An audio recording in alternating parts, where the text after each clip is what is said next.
Spanish, matagal na po. How long you work in Hong Kong? 26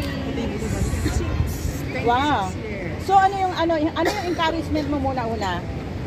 Sa mga gustong pumunta dito, kailangan mo na ihanda nyo yung sarili nyo na pupunta dito magtatrabaho, hindi para maghanap ng iba.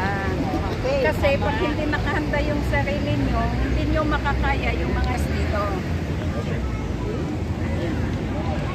Oh, thank you. Ano naman yung mga struggle? Ano po yung mga na-struggle nyo bilang OFW sa Hong Kong? Ang daming struggles dito, like sa adjustment sa mga amo, and then sa trabaho, and then lalo pag sa pag sinumpong yung homesickness mo. So kailangan maging matatag ka lang.